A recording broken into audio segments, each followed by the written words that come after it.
Welcome back to the OurView Podcast. We are kicking off Season 3 today with our guest, Francesco Clark.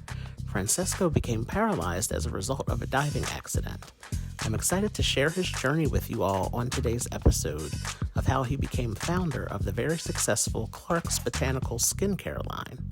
Be sure to visit clarksbotanicals.com to receive 20% off any full-size products when using the code ART20.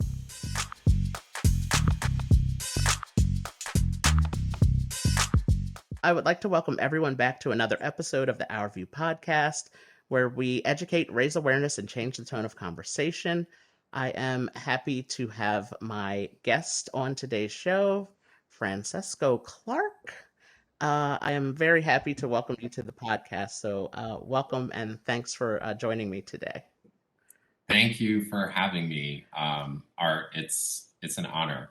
Yeah. So as I told you in my email to you, and just before we started recording, I heard of your story because my mom saw you on Good Morning America, and she recorded it on her phone and sent it to me. And I knew right away I had to reach out to you and share your story with our listeners, our subscribers on the podcast. So I really appreciate you taking the time to join me today. Oh, absolutely. And I think the way that your mother sent you that video is very much, it's such a loving thing to do, but it also speaks to how there's this web of support that we can all have for each other, even if we're not in the same place at the same time. So I've noticed that after I had my spinal cord injury, in fact, even the way that you and I started, in getting to meet right now, it started from an email. And so these different ways that we can communicate with each other and also be supportive within a community is fantastic. It really is, and that is one of the things I've been grateful for. I would say, for my whole life, and especially within the last year, of being able to stay connected to people. That's to continue to grow my network and not just keep it to where it was, like to expand the network through the pandemic and through sheltering in place and all of that we've had to do. So, and it's great technology. When it works, it really does have a great way of connecting people and bringing stories together. Absolutely. Yeah. So, can you start off by telling us who you are? Who is Francesco Clark? Well, God, that's who am I? I don't know. I'm just a person, and I own a business. It's a skincare line called Clark's Botanicals. I came into starting my own business.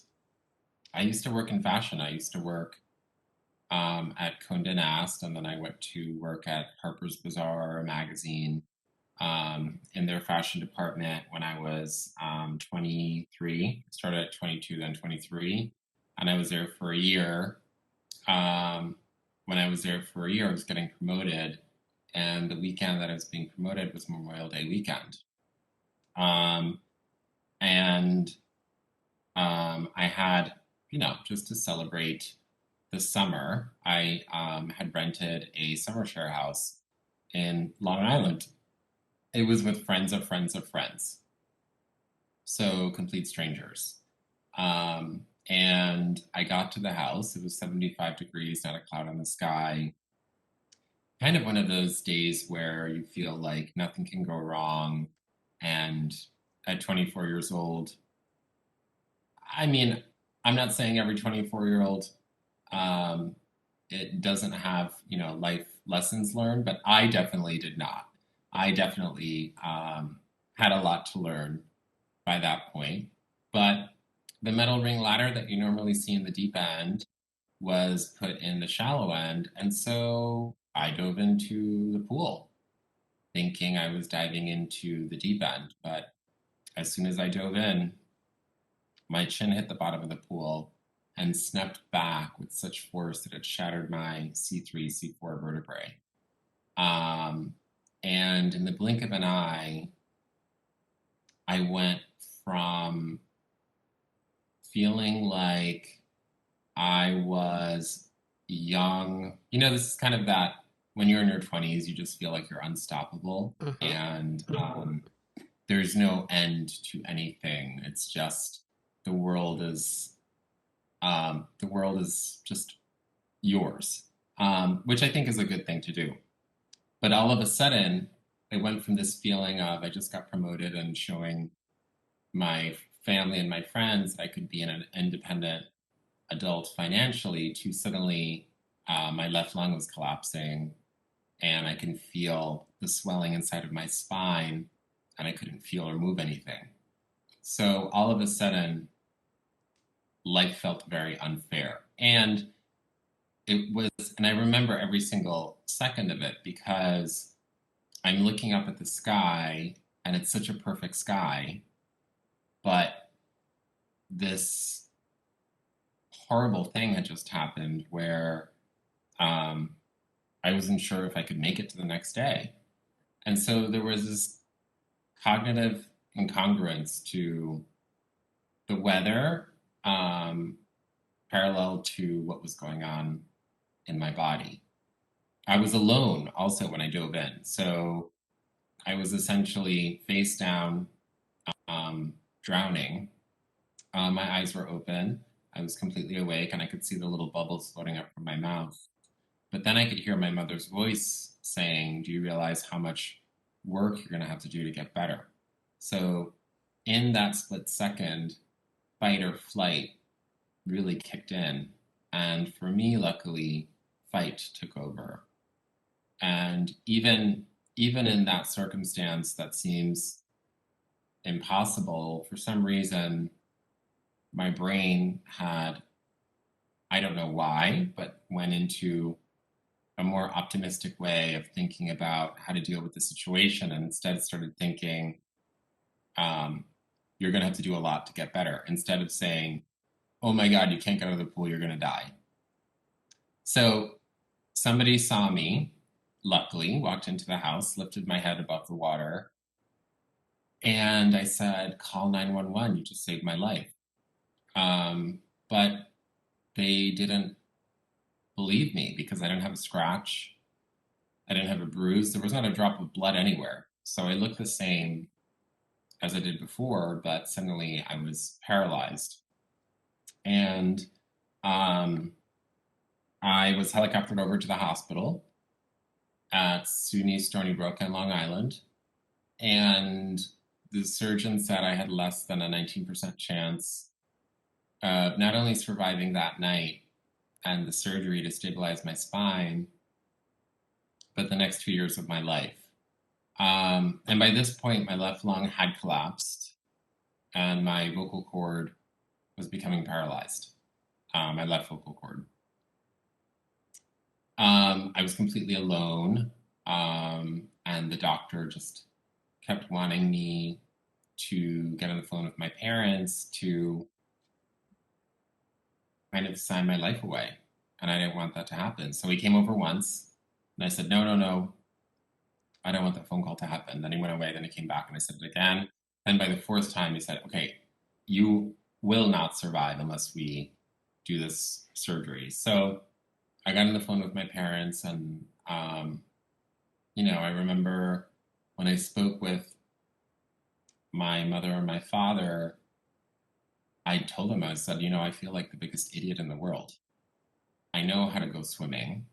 I know how to dive into a pool. What did I do? And I was really ashamed. And my mother said, now that I can hear your voice, I know you're going to be okay. And we're going to they were on vacation in Florida. We're going to take the next plane up to New York and we'll be by your side. And when I woke up from surgery about 19 hours later, they were by my side and the surgeon was speaking with them. And the surgeon was giving the same prognosis to my parents as he had given me. But he didn't realize that my father's a medical doctor. Um, and so when he said, Francesco has less than a 19% chance of doing this, that, and the other, forget about speaking on your own. He'll never be able to talk or breathe and move his arms. And my mother looks at me and she, in Italian, says, "Sposta qualcosa," just move something. So I twitched my shoulder and she looked back at him and she said, "You don't know our son." And in that moment, I realized I was not alone. From the moment that I dove into the pool up until that moment, I was completely alone and I was just doing whatever I needed to do to survive. But then when my parents were by my side and my mother said that to the surgeon, I realized that I had such a strong network of love and support that, of course, I would get better. Of course, I would survive. Of course, I would lead a happy and fulfilling life because I had these incredible people that could advocate for me and stick up for me when I couldn't speak, literally couldn't speak. And then my father also looked back at the surgeon and he said, "I'm a medical doctor and you can just tell patients, I don't know. You don't have to be so negative and dire because you could remove them from any sense of hope or joy." And that was a big life lesson for me because I soon learned that the surgeon was wrong, thank God. And I could start moving my shoulder a little bit. And I was on life support for about 2 weeks. And when they had the conversation with my mother about removing the breathing tube, they said it probably is not going to work. He probably is not going to be able to breathe on his own. Are you sure you want to take this risk? And my mother said, "Yes, I think Francesco would want to take this risk." And so when they took the breathing tube out, thankfully my diaphragm kicked in a little bit and it started to work, but it was very weak. So my blood oxygen levels were very low. And I remember that the occupational therapist at the hospital was very nice, but brought me the most boring exercise to do every day. We have to blow into this little cup and blow up this red ball into the air, and she wanted me to do it 2 hours every day, and no, I would not do that. So my sister and my best friend brought in speakers, and I started singing ABBA karaoke in the ICU, and I built back my lung capacity. So from that point on, it was kind of like, how can I focus on breaking down this sense of, okay, I need to do physical therapy every day, but how can I make it fun? And how can I use my sense of imagination and creativity to not lead a one-dimensional kind of life? Because the first 3 years after my injury, I did become very depressed because I was dealing with trauma. And I felt like I had become such a worry to my family and to my close friends that I wanted to be the opposite of a worry. And to be the opposite of a worry for me meant becoming invisible. And when I started to really act like that, I would shave my head bald every week. I would wear the same t-shirt every day. I would wear the same hospital pants every day. My friends would want to come visit me, but I told them I was busy. I wasn't busy. I couldn't deal with acknowledging what had happened, because acknowledging what had happened meant kind of moving on and accepting that my life was different. And psychologically, I wasn't ready at the time to do that. And it wasn't until Christopher Reeve passed away that I realized Superman is gone. And he was such an advocate for not only people with disabilities, but people in general. I mean, he testified in Congress. He went to Australia and China and everywhere to really push research scientists to do more for the spinal cord injured community, but also he had this unstoppable spirit that whether you're able bodied or not, I mean, he just had that strength and that courage to push through. And suddenly he was gone. And that day that he left, I said to myself, I have to take responsibility for what happened in my own life. And I had been asked to be part of an advocacy group here in New York. And the meeting was the next day. And I said, you know what? I'm going to go to that meeting. I'm going to leave the house for the first time in 3 years. So I looked, and when I went to that, when I was getting ready to go to that meeting, I was like, okay, Mom, I have to put on a real shirt. And she kind of was like, thank God that you're going to start like doing something normal again. So, I thought about, I have to put on a real shirt, I have to put on real pants. I looked in the mirror for the first time in 3 years because if I ever looked at a reflection of myself, all I would notice was wheelchair and not myself. And so,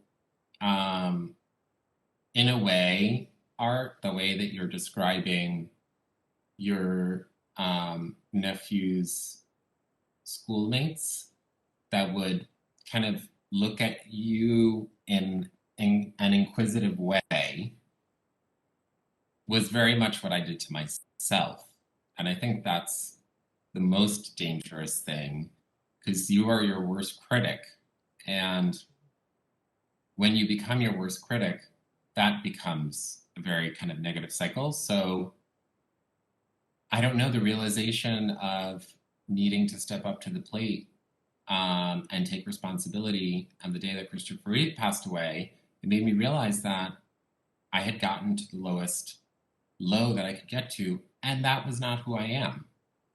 I am not like this person that can stay kind of hidden from the world, and I cannot stay quiet, and I'm not a passive person. I need to be active and really take part in life to enjoy it.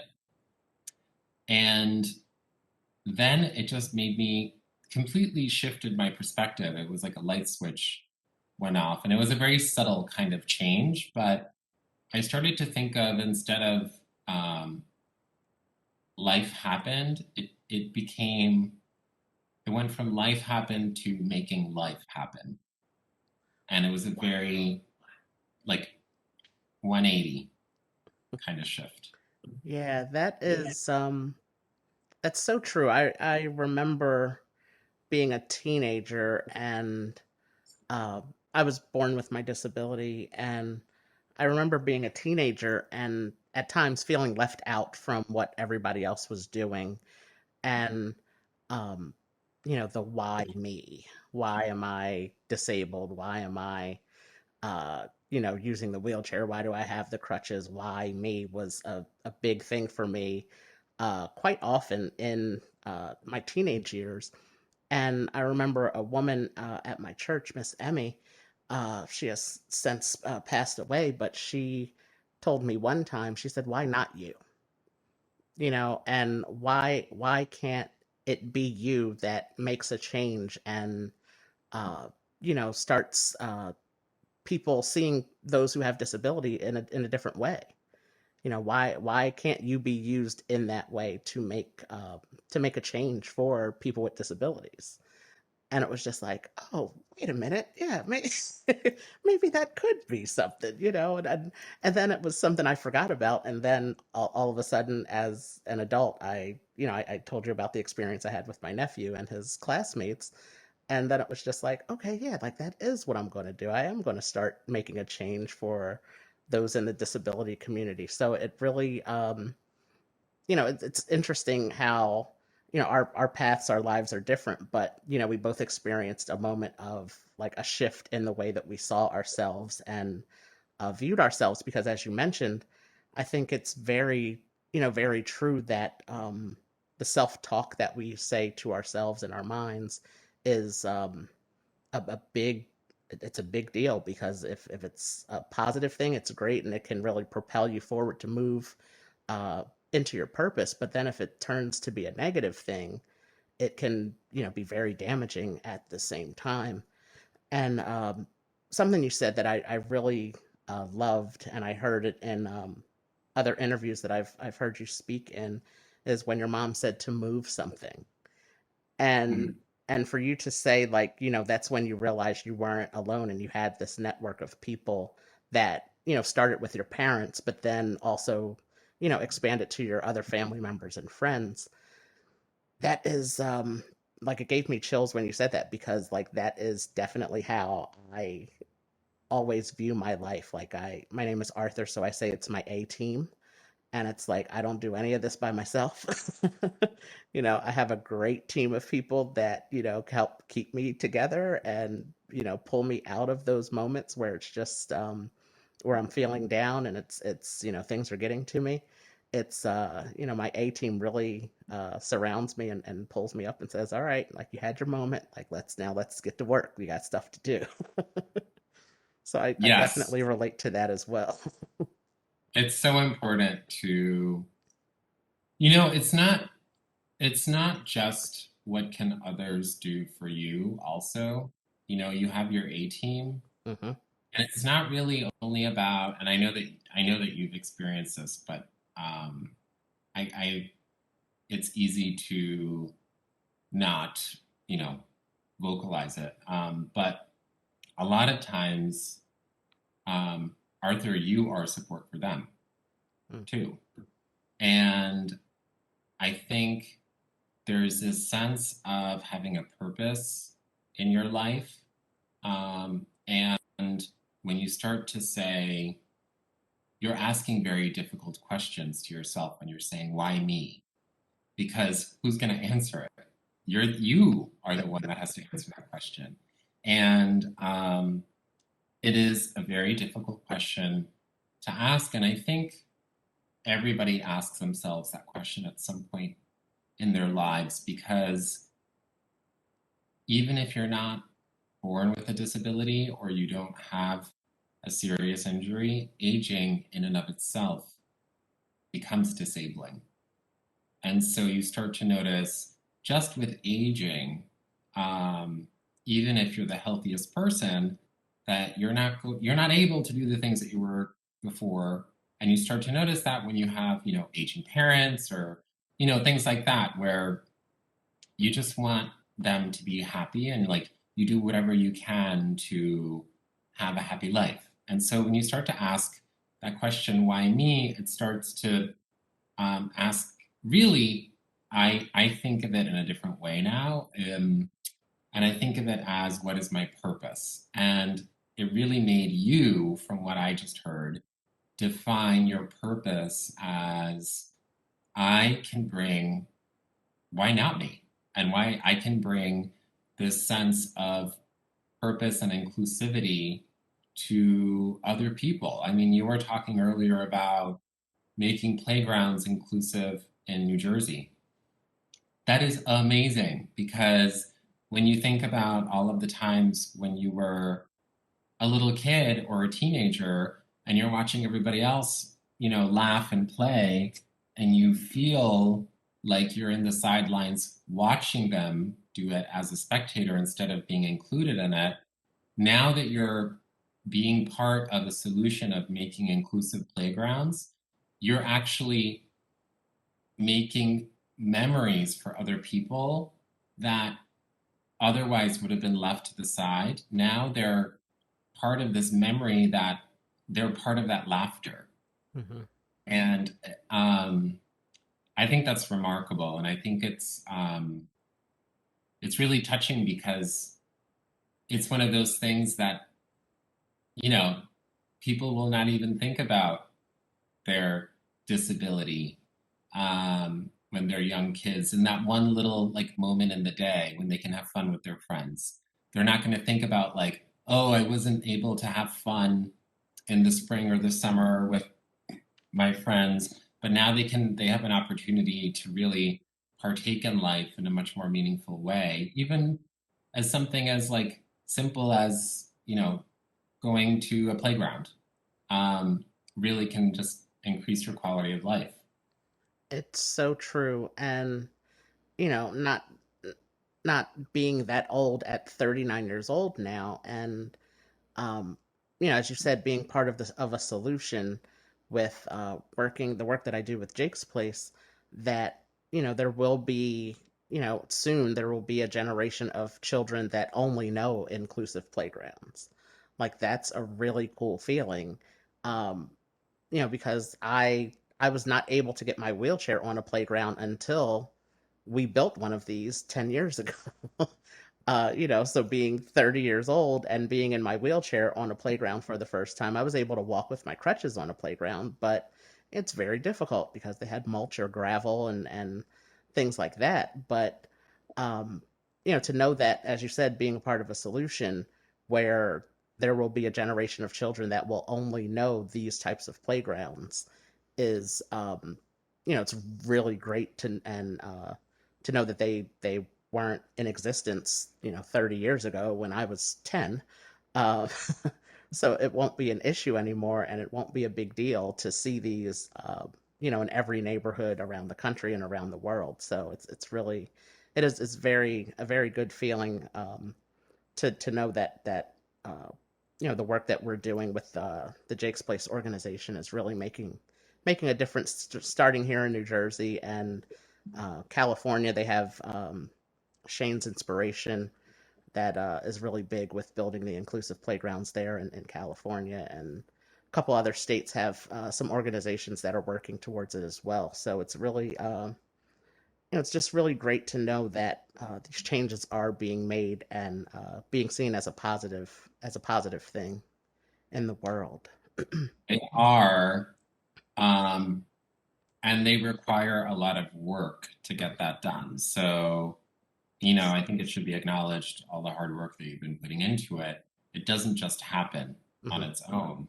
There are a lot of people that um, are working very hard to make these changes, and there's a lot of, if you're looking at it at a state level, there's a lot of legislation that goes into play with local communities and state government at times, but you know it's it doesn't just happen. So there's a lot of great work behind making these things happen, and I think that it's wonderful for you to be acknowledged for that.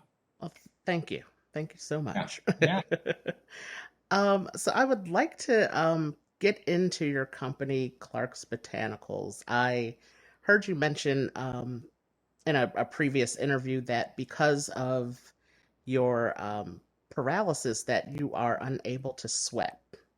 So yes. yeah, so can you explain that part of it first, and then can you tell us about Clark's Botanicals and how that company came to be? Absolutely. So, my injury is very high up. It's a C4 level, and it was classified as complete, um, and I didn't have any feeling or movement below my C4 level injury.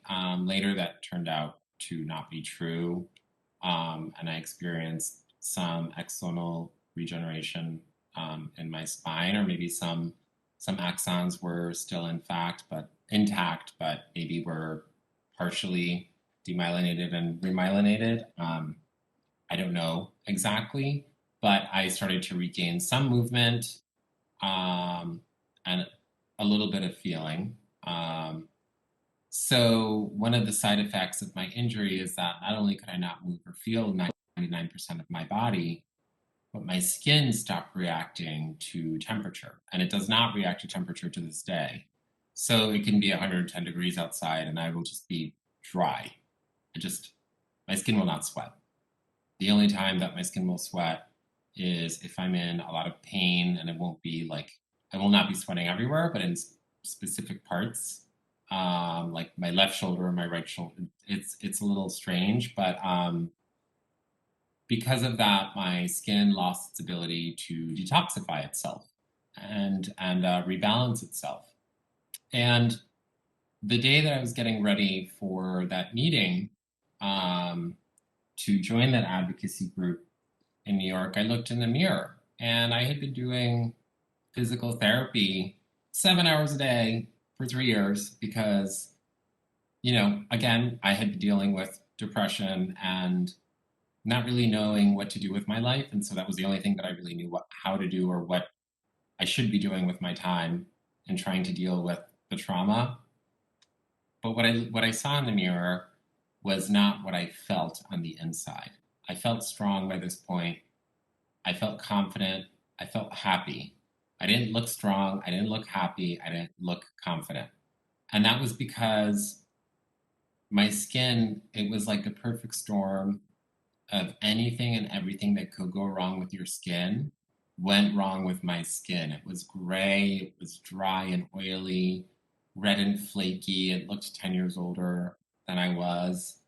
And I wanted to not not feel nervous or ashamed of going, to New York City and going outside and, going to restaurants and seeing friends or meeting new people.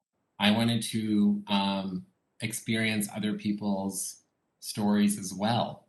And that meant interacting with other people. And so, um, one of the first signs of depression is when you don't care about your appearance because you almost when you don't care about your appearance, it's almost like you're telling other people, don't talk to me.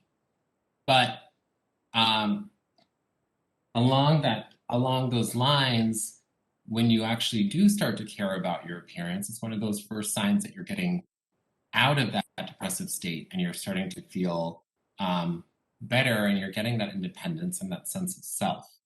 And so I had tried $300 creams, prescription, $3, whatever. I tried it all, nothing worked. It made my skin worse instead of better. My skin just was so overly reactive to all of the harsh ingredients that every other brand was using that I turned to my father, and he's a medical doctor and a homeopath. And I said, you have to help me because I want to look like myself again. Um, and you have to help me do something to fix my skin. And so it took us 5 years and 78 different versions until we found what is today our Jasmine Catalyst Complex, which is proprietary to Clark's Botanicals because it uses a time release niacinamide, a red algae, an Arnica montana that's time released, and jasmine extracts. And we use this proprietary mixture in a very specific proportion because it's immunostimulating to the skin in the sense that you're getting this deep hydration from the red algae. You're getting a very calming effect from the arnica. The niacinamide is helping to even out skin tone and also kind of give you a smoother complexion, while the jasmine enzymes really work at boosting collagen production, but calming and moisturizing the skin at the same time. So it became this little thing. I never made it to sell it. I was just doing it as a psychological and emotional exercise for me to feel like a whole person again and for me to have some self-respect. So we made these little ugly glass vials, and I kept them on my desk in my room. And, I had 12 vials on my desk, and then suddenly I noticed that I only had 8 vials on my desk. And my mother kind of like walked in my room and walked out, and I looked at her like, I know exactly what happened. And she looked at me and she said, well, I mean, if I know that it's working on you, it's going to work on me because you have very reactive, delicate skin. So my mom started using it, stealing it and using it. And then she started giving it away to my dad's patients because a lot of them were undergoing or are and still do chemotherapy, and they have a lot of sensitivities to ingredients. So she started giving it to them when they noticed that her skin looked better and giving it away. And it was like this pyramid scheme of kleptomaniacs just like stealing it and giving it away. And we were just making it, but you know, it wasn't anything that I thought of what's my return on investment? The investment was me being happy. The investment was me having a purpose in life, but never thinking that these could be creams that I would sell. It was more of a tool for me to regain a sense of purpose and a sense of pride, um, and want to do more. So my former boss, since she was the editor-in-chief of Harper's Bazaar, she called me in to meet with her. And when I was in the meeting, she said to me, well, you look the same as before. You're sitting, but you look like you're always about to stand, kind of thing. She said, because you have even more energy than you did before. And so my sister was with me, and my sister, I couldn't afford an aide at the time, so my sister drove me, and she said, he's not just sitting around doing nothing. And she took out one of the glass vials that she stole from my desk, and she gave it to Glenda, the editor in chief. And then Glenda said, well, if you're using it, I'm going to use it. I was really embarrassed because this was not a business meeting. This was just a catch up. So then I come home, and 3 weeks later, we get a phone call from the editor in chief's assistant, and they said, we want to shoot it in the magazine for the September issue. And I said, well, thanks, but no thanks. And she said, before you hang up, I'm going to put you on the phone with the beauty director. I get on the phone with her, and she said, listen, whether you like it or not, we're including it in the magazine. You have 6 months to find a factory, put it in nice jars, make it look chic, but it's happening. And then I was kind of like, all right, I guess it's a thing now.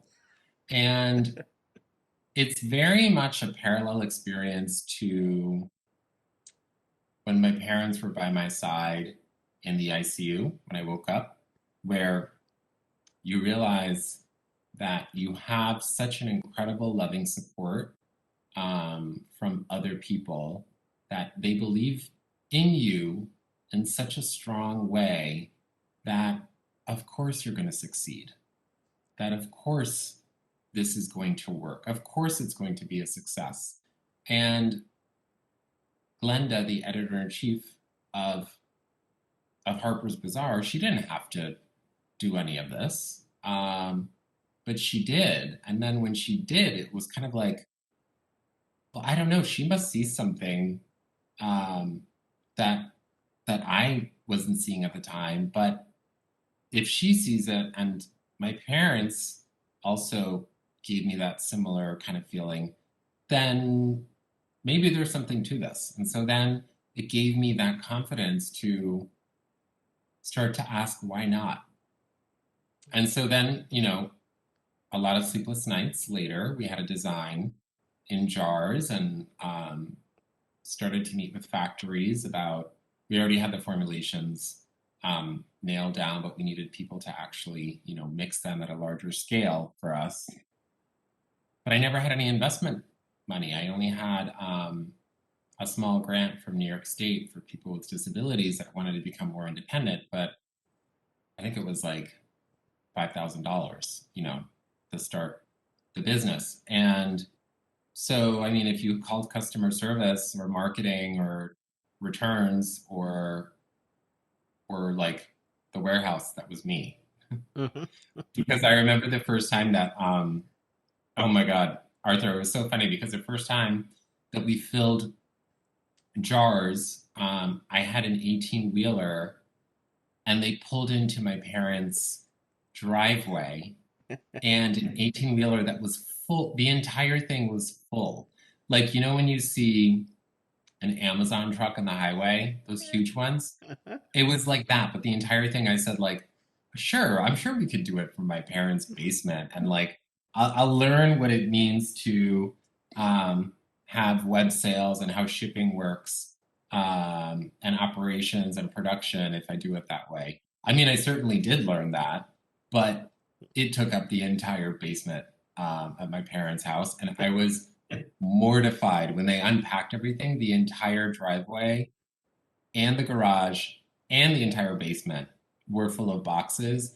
And I didn't even know where to start, because then I had to start thinking about like inventory and things like that. So that's how we started. And as we launched, I said, that's fantastic, but that's not good enough. Now we have a product in a jar, a big deal. Um, I wanted that there was a missing link of my former life in fashion, my spinal cord injury, and my new life in the beauty industry. And so I kept thinking about what could I do that's more? How could this be more meaningful? And so then I thought about the day that it changed was the day that Christopher Reeve passed away. And so I called the Christopher Reeve Foundation, and then I emailed Peter Wilderwater, their CEO, and he emailed me back, and then we met in person. Then I met with all of their directors, and they asked for me to become one of their national ambassadors. And then I said, that's fantastic, but that's not the only thing that I want to do. And so I committed a percentage of proceeds to give back to the Reeve Foundation to help to give funding not only for the cure for spinal cord injury, but also the care for people that currently have spinal cord injuries. And then from that point, it became like a domino effect. Now, I'm very lucky to be on the board of the Johns Hopkins Berman Institute of Bioethics, where we talk about a lot of different innovations in medicine and cures for so many different diseases.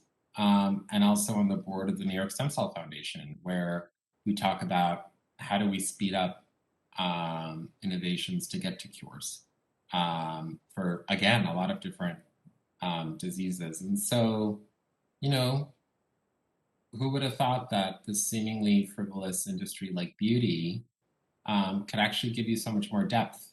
And it's been an eye-opening experience for me, and I'm so grateful for it. That is such an amazing story. And, Mhm. goes again back to what you said about the network of people and how you just had that meeting to catch up with the the editor in chief of your the magazine, and it's just like, oh my gosh, like that's really crazy how that happened, and uh how that kicked everything off. And um and then the original story of you just not being satisfied with how your skin was looking, and you wanting to make a change for yourself, and just for yourself, but then your family started using it as well. So that's Yeah. that's really great. Yeah, nobody promotes you like your family and friends, right? Oh, yeah. Yeah, they are the biggest cheerleaders that you could have. Yeah, yeah, when they believe in you, it's like, like you said, you can make it, like, because you have that great support. So that's really great. Can you tell everybody where they can find your products and how they can purchase? Sure. Yeah, So we are direct to consumer. It's just at Clark's with an S, Botanicals with an S.com. great. Yeah. Yes. I am truly enjoying this conversation, and I'll say it, I'm so glad that we have connected, and really appreciate your time today. So, to wrap up the conversation, I always like to end the podcast with some form of this question, and that is, what is something you would like to tell the world about people who have disabilities? I think when you might be looking at somebody who has a visible disability, your brain might jump to, oh, they can't do as much as I can. But maybe the way that you should look at it is, um, I wonder how much more they appreciate life. And I wonder how much more they can make me appreciate my own life. And instead of um, kind of averting your eyes, maybe just saying hello, and including them as you would another person. Something as simple as that, just smiling and saying hello to somebody instead of being afraid to do that.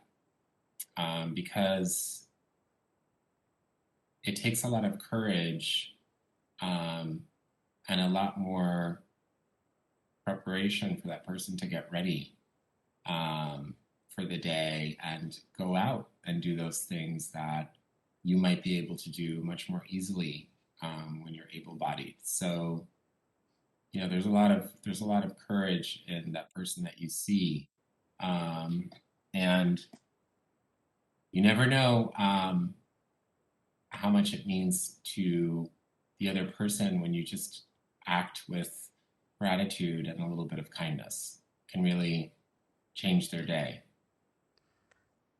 That is so true and perfect. That was so well said.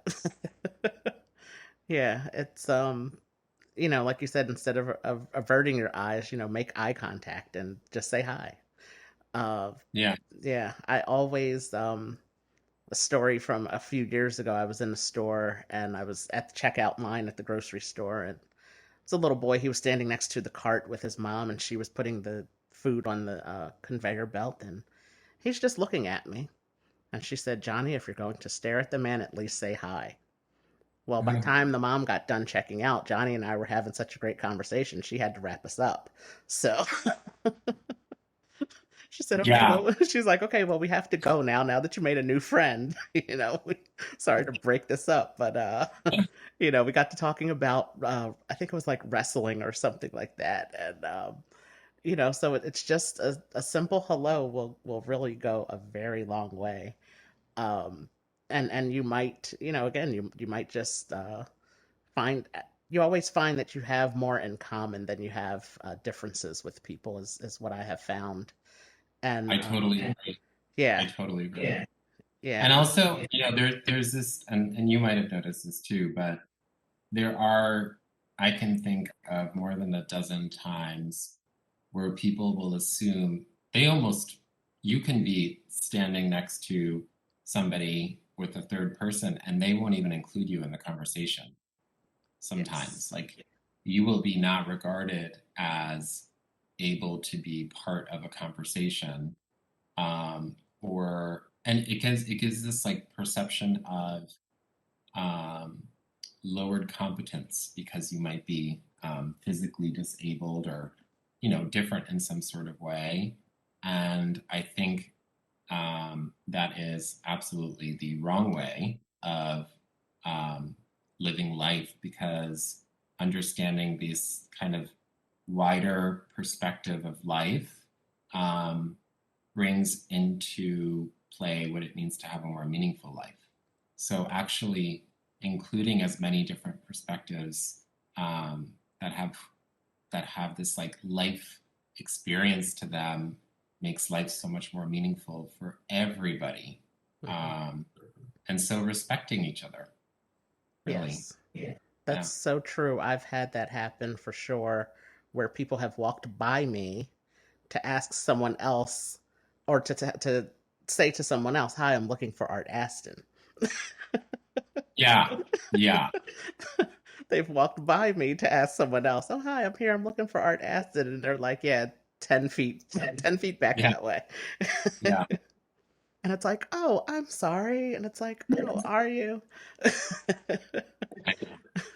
And it's a lot of my work that I do is uh, through email and phone calls, so people don't know what I look like.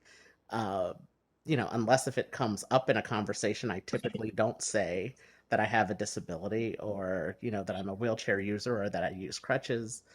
Um, so people have no idea of knowing that information if I don't uh, say it in an email or through a phone conversation. But yeah, I definitely have had people walk by me to ask someone else for me. So Yeah. yeah, that's definitely something that I hope people become aware of, and are just more aware of that, and just acknowledge us as people with disabilities. And if it's a case where this person is unable to respond, then that's a different story. But in most cases, there will be uh, the ability to acknowledge you in some way, and just just make the eye contact and say hello. Just acknowledge that people with disabilities exist, and that's a great start. Yes, Yeah. absolutely. Yes. So, Francesco, thank you so much for your time today. I really appreciate this conversation, and I look forward to staying in touch with you and connecting with you in person one of these days. New York is one of my favorite places to go, and I'm looking forward to getting back there soon. And Yeah. we're happy to extend a discount to all of your listeners with the discount code ART20. So you can get 20% off Oh, off of everything on clarksbotanicals.com. wow. Yeah. Thank you so much. That is Sure. fantastic. Yeah, but again, thank you for your time, and I appreciate this conversation and your story, and uh, just very excited for the things that you're doing, and I appreciate your time today. Thank you. Yeah. Thank you. This concludes this episode of the OurView Podcast. We thank you for listening. Be sure to subscribe to the podcast on Apple Podcasts, Spotify, and on our YouTube channel. Make sure you're following us on Facebook, Instagram, and Twitter for more disability-related content at OurView for Life. That's OurView, the number 4, LIFE. Thanks for listening.